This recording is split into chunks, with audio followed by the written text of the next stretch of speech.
Na minha opinião, Pablo Escobar foi provavelmente o pior criminoso do século XXI.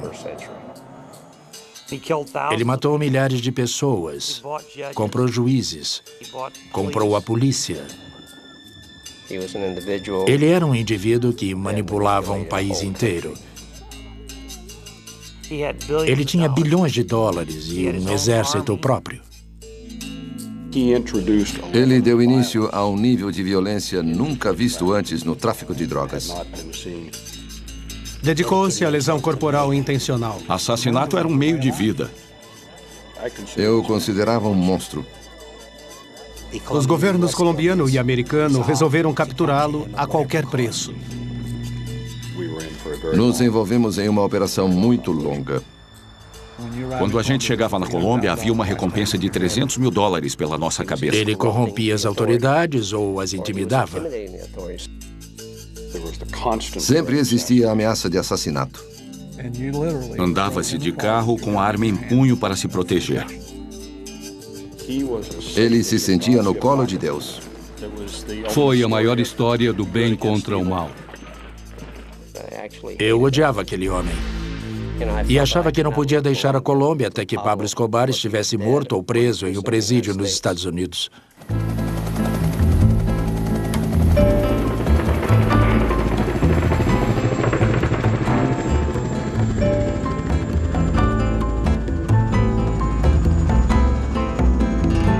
Guerreiros Secretos. Caçada Humana. Ofender as pessoas erradas pode custar uma eleição a um candidato. Na Colômbia, o preço pode ser alto. Numa noite de verão em 1989, o candidato presidencial líder nas pesquisas visita a cidade de Soacha.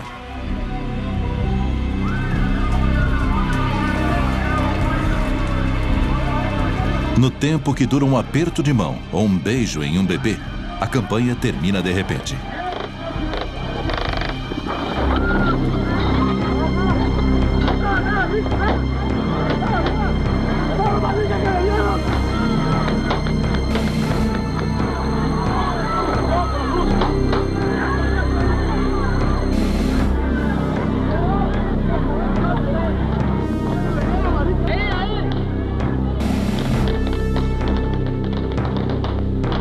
O assassinato descarado horroriza a Colômbia.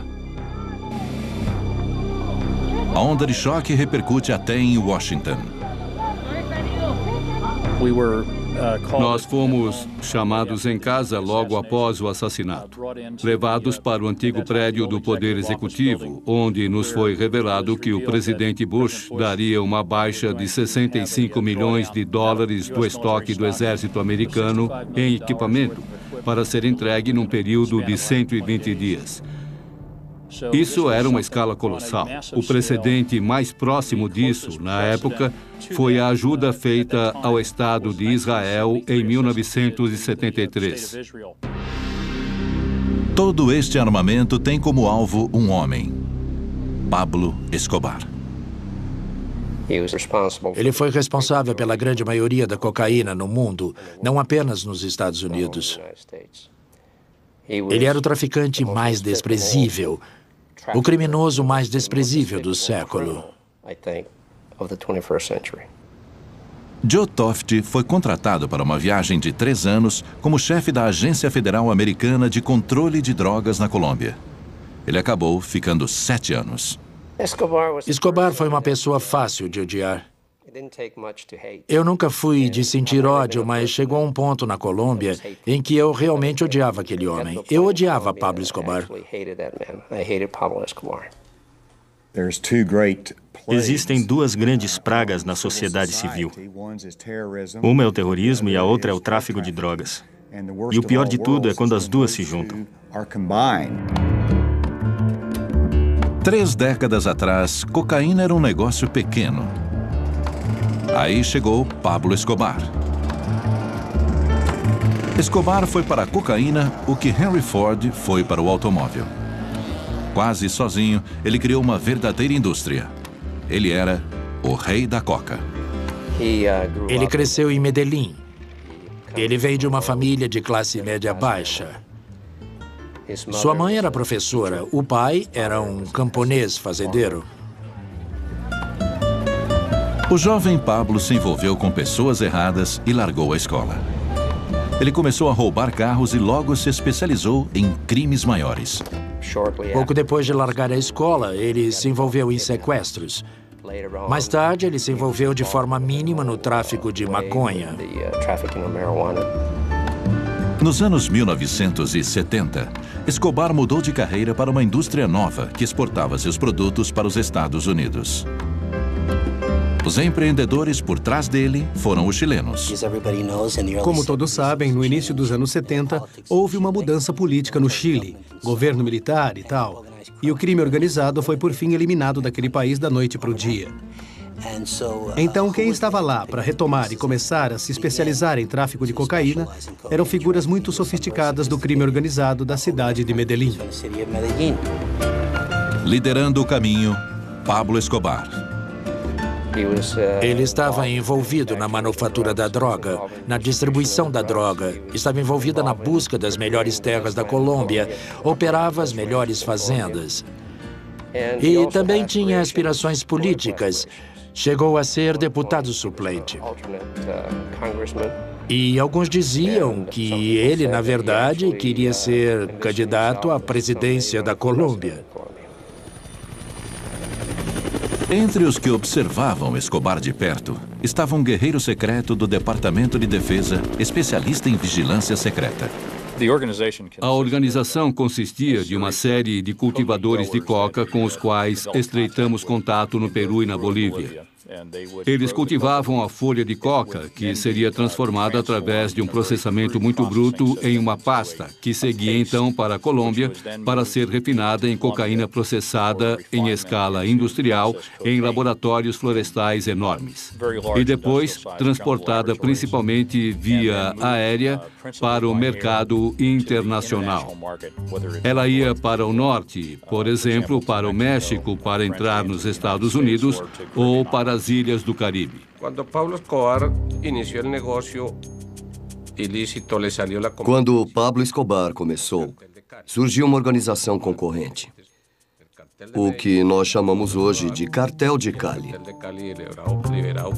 Eles perceberam que a demanda do mercado americano para a cocaína era tão grande que decidiram dividir o mercado entre eles. Escobar escolheu os melhores pontos de entrada e ele começou a abastecer a Flórida, começando por Miami. Depois, usando as conexões mexicanas, partiu para a costa oeste. A Califórnia, em particular, foi inundada com cocaína. Enquanto isso, o cartel de Cali se concentrava mais no Nordeste. No início dos anos 80, quando a epidemia de crack explodiu no cenário americano, os cartéis eram capazes de enviar centenas de quilos, se não toneladas de cocaína, em aeronaves particulares, aviões cargueiros, etc. Nos anos 1980, os Estados Unidos foram inundados com drogas baratas colombianas. Quando o hábito de bater uma carreira pegou, a cocaína seguiu de vento em popa. Cheirar cocaína se torna um passatempo da classe média. Esquinas se tornaram mercados de drogas. 70% de todos os crimes são relacionados a drogas, por isso o impacto que elas têm sobre a economia. Alarmado pela calamidade das drogas, em 1986, o presidente Reagan assina a Diretriz de Segurança Nacional 221, altamente confidencial, classificando o tráfico de drogas como uma ameaça à segurança nacional. É a polícia, no chão, no chão!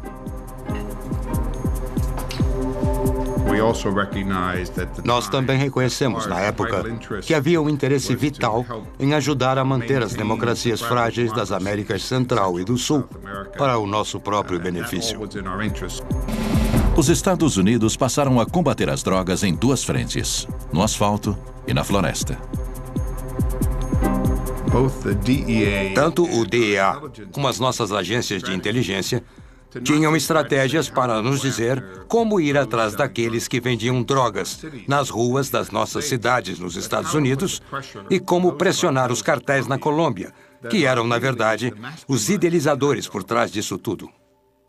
Havia duas facções principais, a facção de Medellín e a facção de Cali. E quando eu cheguei à Colômbia, o então chamado cartel de Medellín era de longe o maior. Eles cooperavam mutuamente e, em muitos casos, enviavam carregamentos em comum para os Estados Unidos.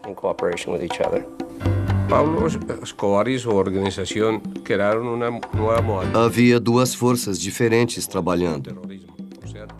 Pablo Escobar criou um conceito que chamamos de narcoterrorismo, em que se usava o terrorismo para promover o narcotráfico. Em cambio, o cartel de Medellín, o cartel de Cali. O cartel de Cali, por sua vez, usava corrupção. Eles diziam que a corrupção funcionava melhor que bombas. Essa era a maior diferença entre os dois. Em meados dos anos 80, os cartéis colombianos controlavam a indústria da cocaína nos Estados Unidos. Em lugares como Nova York, Miami, Los Angeles, Houston, Chicago, eles controlavam o tráfico em grande escala. Na época, eu integrava o Comitê de Assuntos Estrangeiros e nós todos nos esforçávamos muito para prender os senhores do tráfico no Sul. Pablo Escobar e o pessoal do cartel de Cali eram os que mais queríamos ver presos. Em meados dos anos 1980, Escobar controlava uma rede narcoterrorista que se estendia das colinas colombianas ao Vale do Beca, no Líbano, onde radicais islâmicos tramavam conspirações contra os Estados Unidos. Escobar agora se tornara alvo da maior caçada humana dos Estados Unidos em solo estrangeiro até Osama Bin Laden. Conforme um tratado com a Colômbia, chefes do tráfico podiam ser extraditados para ser julgados nos Estados Unidos. A condição, eles tinham que ser presos pelos colombianos. Para se proteger, Escobar constrói uma aparência de legitimidade. Em 1982, ele ganhou um lugar no Congresso por Medellín. O cargo lhe conferiu imunidade diplomática. Em uma viagem aos Estados Unidos com seu filho, Escobar zombou de seus perseguidores posando no Jardim dos Fundos do presidente Reagan. Como um lorde medieval, Escobar esculpiu seu próprio feudo dentro de Medellín. Ele incluiu milhares de camponeses na sua folha de pagamento. Construiu campos de futebol, escolas e até igrejas. Ele era um filântropo do povo daquela área, então muita gente tentava protegê-lo. Ele conseguia se fazer de Robin Hood, uma pessoa que lutava pela Colômbia, que estava engajada em ajudar os pobres. E todas as atrocidades que ele fazia era por este motivo em particular. Ele era um ótimo relações públicas. Era muito bem sucedido entre os pobres desesperados de Medellín e de outros lugares da Colômbia. Apoiado por um exército de assassinos, Escobar cria um empreendimento criminoso para competir com a máfia. Todos os traficantes em Medellín agora pagam a Escobar uma cota de seus lucros.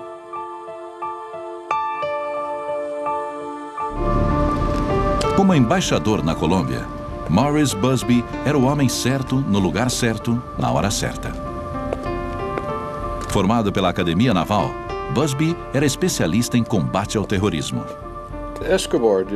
Escobar fez coisas horríveis para intimidar o governo e a polícia. Ele oferecia um prêmio pela morte de policiais. E na Colômbia, de vez em quando, eles usavam estudantes do ensino médio para policiar o tráfico como assistentes da polícia. Eles passavam e atiravam nesses jovens para ganhar 40 ou 50 dólares. Ele descamba para o lado do terrorismo.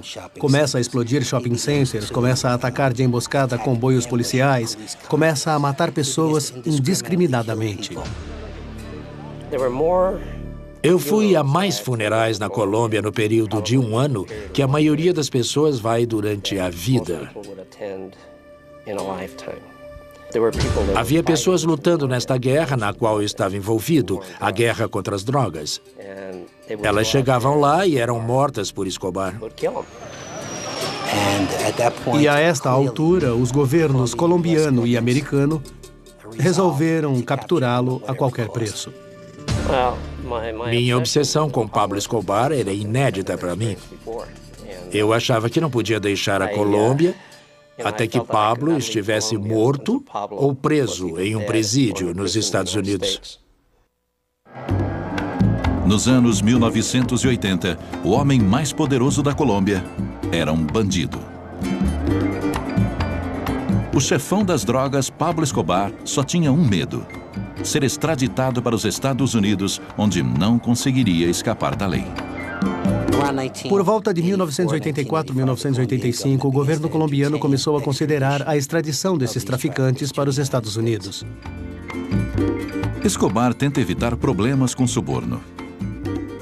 Quando o incentivo não surte efeito, ele recorre à punição. Um fato importante ocorrido na ocasião em que eles estavam considerando a questão da extradição foi o assassinato do ministro da Justiça favorável à extradição. O homem chamado Rodrigo Lara Bonilla foi assassinado em sua limusine. Ele era uma figura muito carismática. Não demorou muito, um contato muito importante da DEA na Colômbia, um coronel chamado Jaime Ramírez, também foi assassinado em um crime particularmente cruel. Ele foi morto no próprio carro, em companhia da família. Eu acho que esse foi um dos períodos que cristalizou não apenas a atenção colombiana aos cartéis, mas também a atenção americana a esses cartéis. Então, no final dos anos 80, o governo americano já estava tentando implantar programas concentrados nos cartéis, enquanto esta extradição estava em andamento. No final dos anos 1980, o DEA criou o programa Chefe da Droga, tomando como exemplo a estratégia do FBI para desmanchar a máfia. Uma família de cada vez. Isso também implicou em mais recursos e pessoal, atacando a infraestrutura, o transporte, a lavagem de dinheiro, a capacidade de produção, como eles compravam produtos químicos e assim por diante. Foi um plano muito bem articulado, não apenas para chamar a atenção para o indivíduo, mas também para toda a organização, para as pessoas que movimentavam o dinheiro. O plano do chefão tinha 2 inconvenientes. Dependia dos colombianos para realizá-lo e de Escobar não interferir. Ele dificultou muito as nossas operações porque ele ou corrompia ou intimidava as autoridades. Era muito difícil convencer pessoas a fazer as coisas que nós não poderíamos fazer por não termos nenhum poder policial na Colômbia. Enquanto Escobar combate a extradição, suas táticas se tornam brutais. Em agosto de 1989, seus assassinos de aluguel comparecem a um comício político em Soacha.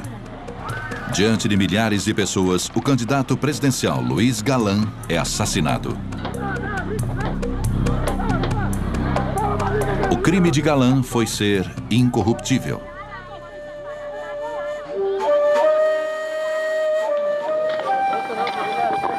No mesmo dia, os assassinos de Escobar fizeram vítimas em outras cidades da Colômbia. No rastro de derramamento de sangue, os Estados Unidos classificam o próprio Escobar como uma ameaça à segurança nacional. Eles então embarcaram em um sistema em que havia reuniões semanais nos escritórios do Conselho de Segurança Nacional, no antigo prédio do Poder Executivo. Presentes nessas reuniões estavam os representantes do Departamento de Defesa, pessoas do Comitê dos Chefes do Estado-Maior, do Conselho de Segurança Nacional, do FBI, do DEA e da CIA. Uma das tarefas do DEA era recrutar informantes dentro da organização de Escobar. Os informantes que nós estávamos recrutando não estavam todos na Colômbia, mas nós tínhamos informantes nos Estados Unidos e em outros países fornecendo informações sobre o paradeiro de Escobar e a organização dele. À medida que os guerreiros secretos chegam ao rastro do senhor da droga, Escobar compra sua saída da cadeia. Viciada no dinheiro do rei da coca e com medo de seus capangas, a Assembleia Colombiana vota na ilegalidade da extradição.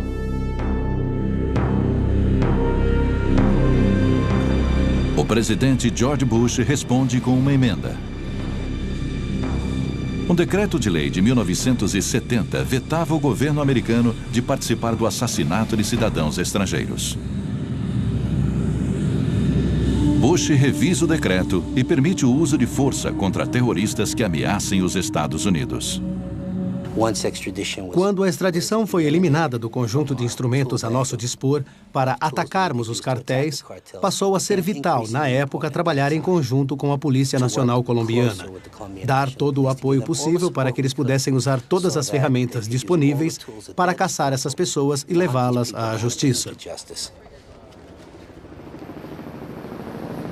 Para ajudar os colombianos, o Pentágono envia sua unidade mais secreta, uma equipe de combate ao terrorismo conhecida como Centra Spike. Munida dos mais sofisticados equipamentos de vigilância, eles podiam literalmente encontrar uma agulha no palheiro. Como chefe do Comando Militar do Sul dos Estados Unidos, o general George Jowan dirigia a Centra Spike. Mas boa parte dela era um conjunto de inteligência de todos os tipos, de imagens à comunicação, até o que se vê no chão. E a Central Spike foi um elemento crucial. Além da Central Spike, várias equipes da Força Delta foram enviadas à Colômbia para treinar a Polícia Nacional. Sob leis americanas, as unidades Delta não podiam perseguir Escobar. Nós garantimos que a equipe Delta, que as forças especiais, entendessem que deviam treinar os colombianos. Demoraria mais, mas era importante que a polícia colombiana fizesse essa operação. O desafio era treinar a polícia colombiana em alto nível, para obter informações privilegiadas e depois utilizar essa informação para capturar Escobar. As equipes Delta treinaram 2 unidades novas dentro da polícia colombiana. A primeira unidade, chamada Search Block, aprende a usar informação em tempo real para rastrear Escobar e apontar sua localização. Membros da segunda unidade, a Copaz Comandos, aprendem a realizar uma morte limpa. Começa a caçada ao homem mais procurado do mundo. Mas como um animal encurralado, Escobar contra-ataca. 27 de novembro de 1989. Minutos depois de decolar, um avião comercial colombiano cai. A queda não foi acidental, e sim obra do senhor da droga, Pablo Escobar. Seu alvo era o candidato presidencial César Gaviria, concorrendo no lugar daquele assassinado por Escobar 3 anos antes.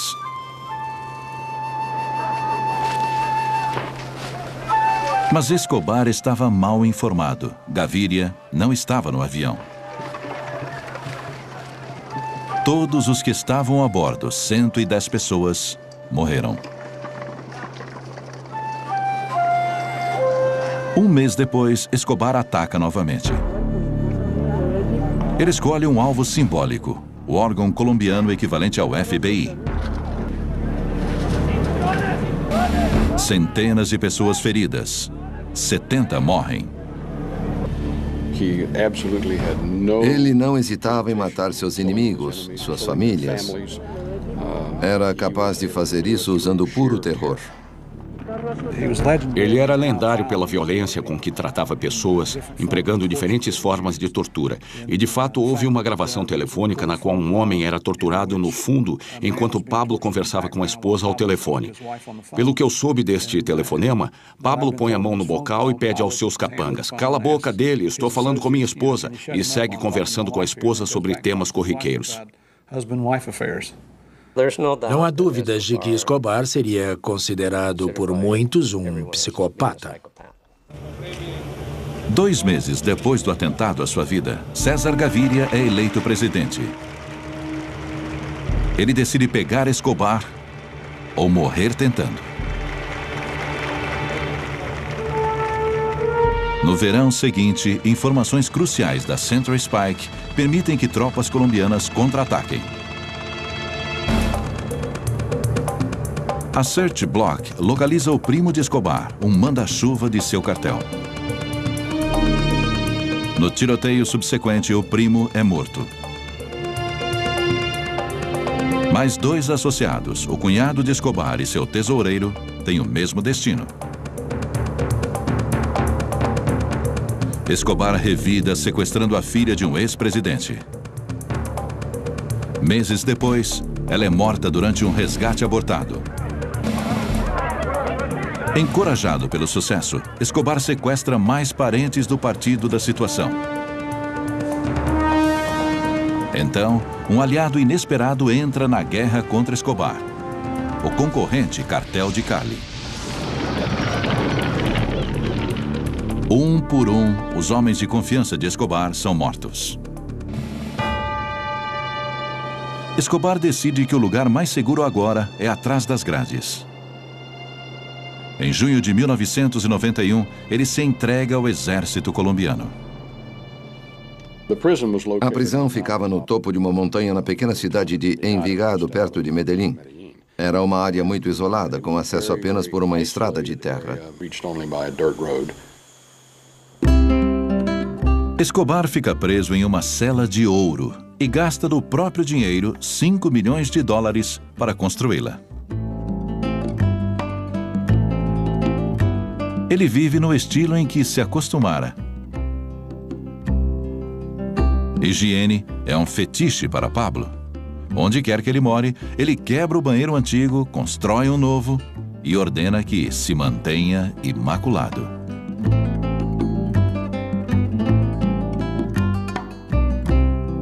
Ele zomba da polícia, levando drogas e prostitutas para a prisão. Ele construiu uma discoteca dentro da prisão, assim podia entreter os funcionários e os convidados. Era uma grande farsa. As festas de arromba de Escobar insultavam os americanos na Colômbia. O que deveria ser uma prisão, mais parecia um hotel de luxo. E Escobar e seu grupo conseguiam corromper todos os guardas da prisão, e isso se tornou um escândalo nacional. Ostentando sua imagem de bandido, Escobar posou para fotos como o chefe da máfia Al Capone e o herói folclórico mexicano Pancho Villa. Avisado do equipamento de alta tecnologia para monitorá-lo, Escobar aboliu o uso de celulares e os substituiu por pombos-correio.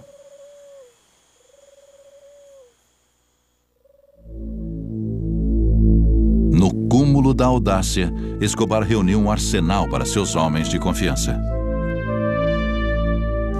Na verdade, a polícia foi banida de uma certa distância da prisão. E basicamente não era uma prisão, era uma situação em que ele deixava a prisão quando queria. Ele conduzia negócios da prisão. Os negócios eram os de sempre. Mergulhado em arrogância, Escobar agora foi longe demais, mesmo para o governo colombiano. Sabendo que 2 de seus auxiliares estavam roubando milhões de dólares, Escobar os chamou até sua prisão. E, segundo consta, ele os matou pendurando-os de cabeça para baixo sobre uma fogueira. No golpe de misericórdia, Escobar matou os irmãos da vítima usando tropas do governo.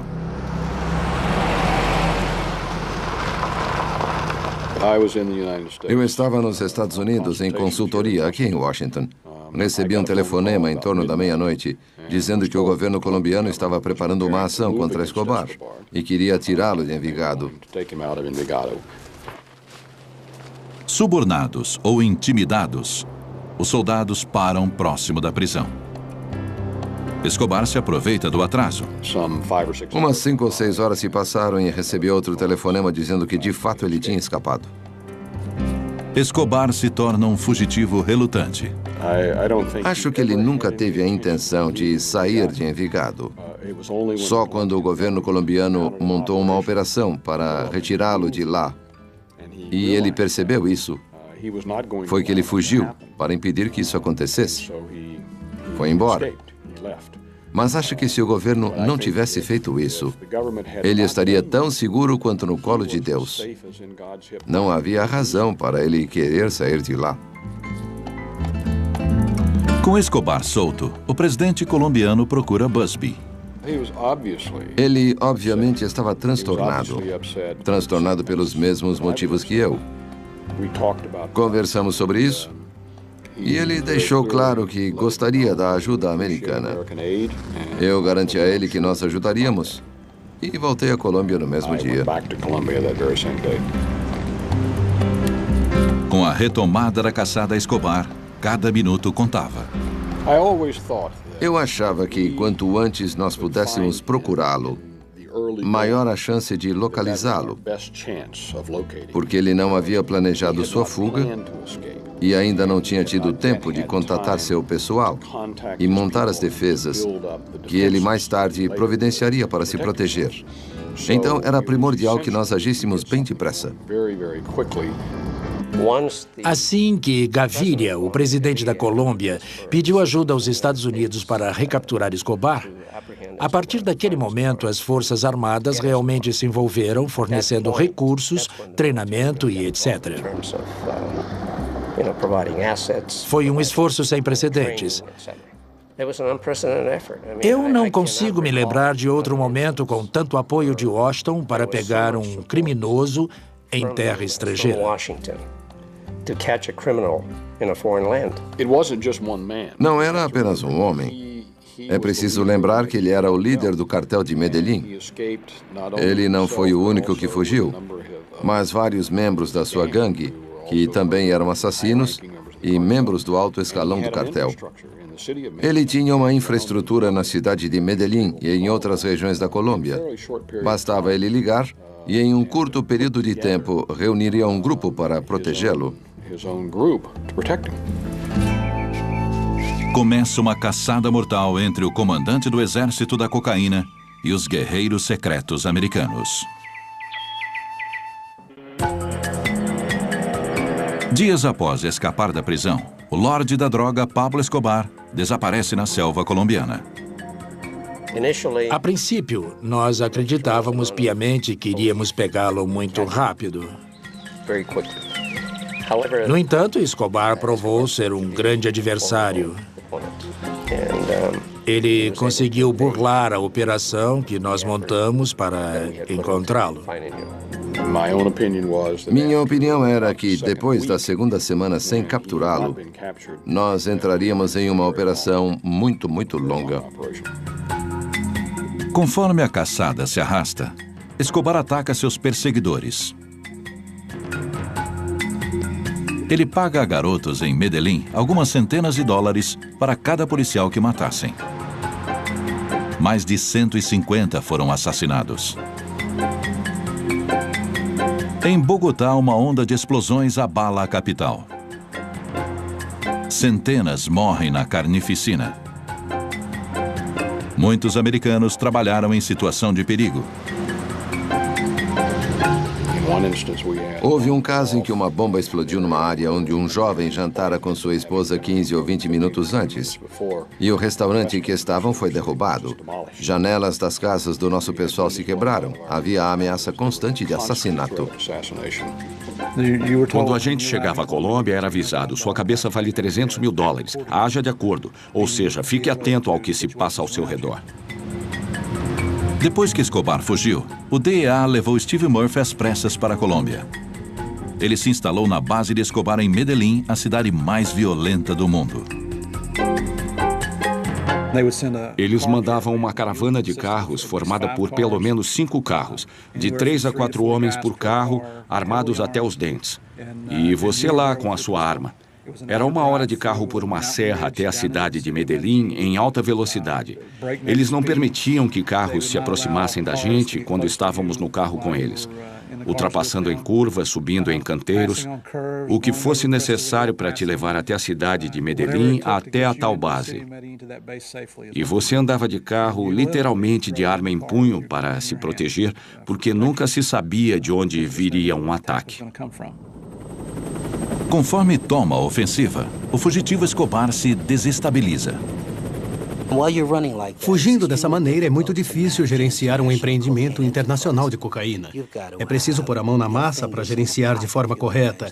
É preciso manter contato com seu pessoal diariamente, dar instruções precisas aos encarregados de transportar a cocaína, de arrecadar o dinheiro das vendas, de contratar os voos para levar a cocaína para o México, e assim por diante. Escobar não podia fazer isso enquanto fugia. O cartel de Medellín foi efetivamente desmontado durante a caçada a Escobar.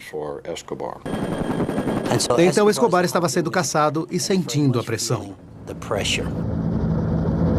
A cada pista nova, a unidade de elite no rastro de Escobar deixava um buraco nas operações dele.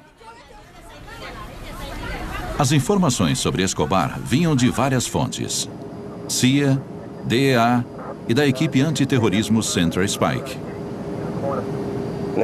Muitos recursos haviam sido levados para informar a inteligência.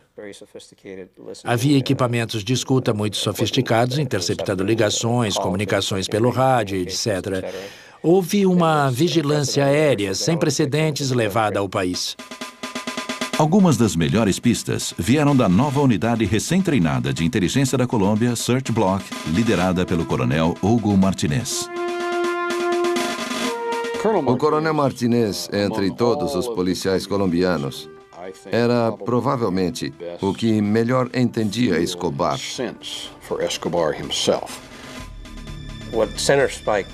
O que a Central Spike fez foi aumentar tremendamente a nossa habilidade de monitorar as conversas entre Escobar e o seu grupo. Escutas escondidas ajudaram a capturar os companheiros de Escobar, mas não o próprio Escobar. Quando eles triangulavam o sinal dele, o equipamento de busca direcional de rádio não tem precisão absoluta. Ele te dá a área em geral. Mas quando a unidade conseguia chegar ao local, ele já tinha saído. Já estava a 10, 15 quilômetros dali.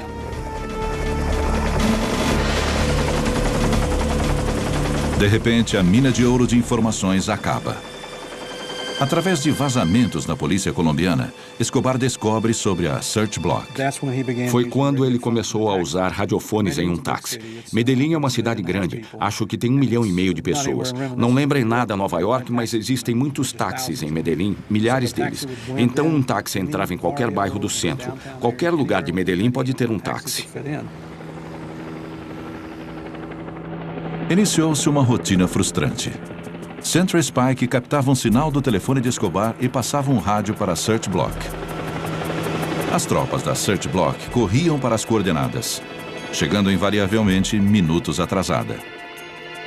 Uma perseguição levava a uma casa em uma favela com um banheiro novinho, prova de que estavam no rastro de Escobar. O que se revelou durante a perseguição a Pablo Escobar é que ele tinha uma fraqueza. Seu calcanhar de Aquiles era a família. Ele estava trabalhando para tirar a família do país. Num voo da Lufthansa saindo de Bogotá, nós descobrimos através da Polícia Nacional da Colômbia e nós providenciamos pelo menos um agente e 2 policiais colombianos para embarcar no mesmo voo à paisana.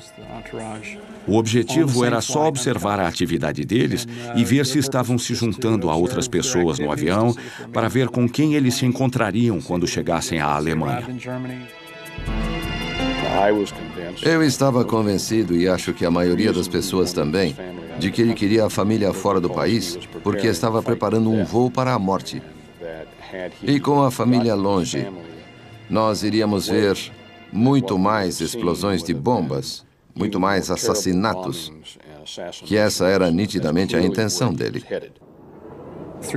Através de canais diplomáticos, o embaixador Busby fez contato com oficiais alemães na Colômbia e depois eles voltaram para seu país natal e por fim tiveram acesso negado para a Alemanha. Forçada a voltar para a Colômbia, a família de Escobar foi detida pela polícia. Quando a família voltou à Colômbia, ele enlouqueceu. Ele não suportava a ideia do governo colombiano manter seus familiares sob prisão preventiva. Eles ficaram em um motel em Bogotá e ele começou a ligar para a família. Ele deixou de ser cuidadoso em relação aos telefonemas. Ele ligava para o palácio exigindo falar com o presidente. No passado, ele se mudava o tempo todo, anulando nossos esforços, nossos recursos preparados para rastreá-lo. Essa, sem dúvida, foi sua derrocada. Acho que, no fundo, ele sabia que o governo conseguia rastrear aqueles telefonemas. Nós chegamos muito perto dele nos 2 ou 3 dias anteriores, e eu estava convencido de que era uma questão de tempo. Um aliado meu veio correndo contar que os colombianos tinham ligado, dizendo que o haviam encontrado. E o que aconteceu foi quase mais estranho do que a ficção. Com a maioria de seus auxiliares mortos ou presos, Escobar recrutou o filho para ajudá-lo a dirigir o cartel.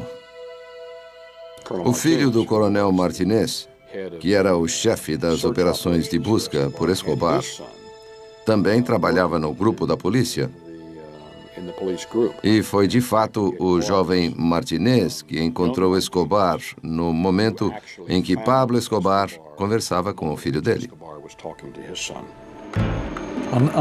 Naquele dia, em dezembro de 1993, quando eles finalmente localizaram Pablo Escobar em Las Américas, um bairro da cidade de Medellín, eu estava na base policial.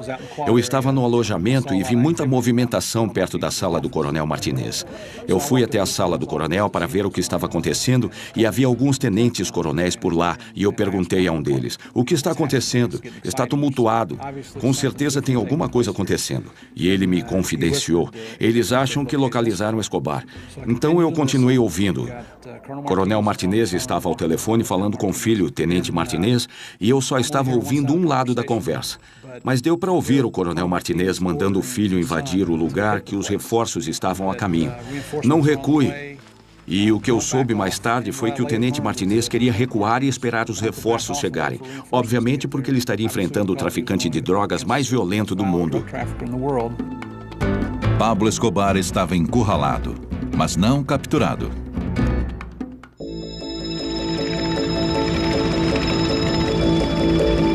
No quartel da polícia em Medellín, o agente do DEA, Steve Murphy, esperava o desfecho de um tiroteio com o lorde da droga mais poderoso do mundo.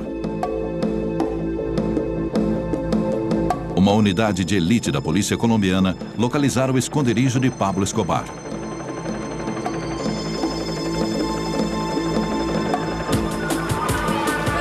Com todas as rotas de fuga vigiadas, começou o abate.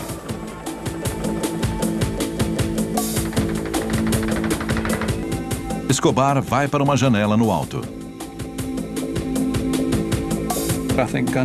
Acho que deu para ouvir o tiroteio, ou talvez tenha sido por telefone, não lembro bem. E eu logo ouvi o Coronel Martinez gritando: "Eles pegaram Escobar, acabaram de matar Escobar." Eu entrei no carro com ele e corremos para o local. Quando chegamos lá, havia um bloqueio da polícia. As forças armadas ainda não tinham chegado. Apenas a polícia cercava a área. Nós entramos e subimos para o segundo andar. Eu estava lá com o Coronel Martinez observando o telhado onde estava o corpo de Escobar e os 7 homens da unidade que conduziram o ataque estavam lá também. Eu fui contar ao pessoal da CIA, eu fui contar para todo mundo que encontrei na embaixada que Pablo Escobar finalmente estava morto. Eu estava no meu gabinete na embaixada quando soube que Escobar tinha sido morto. Pedi uma prova.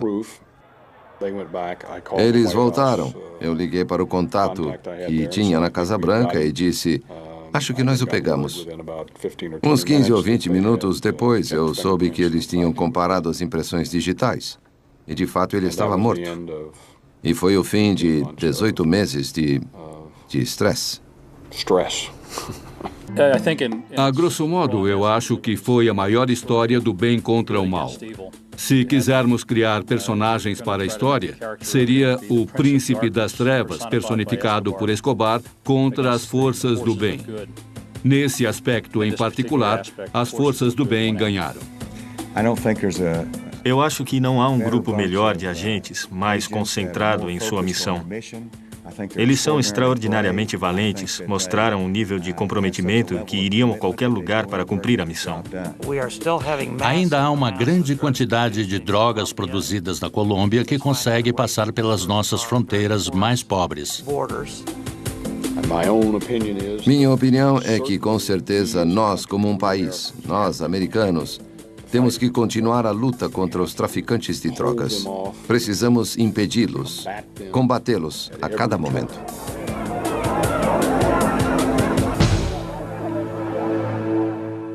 Dedicado à memória de Maria Eugênia Delgado Sanches. Versão brasileira DPN Santos.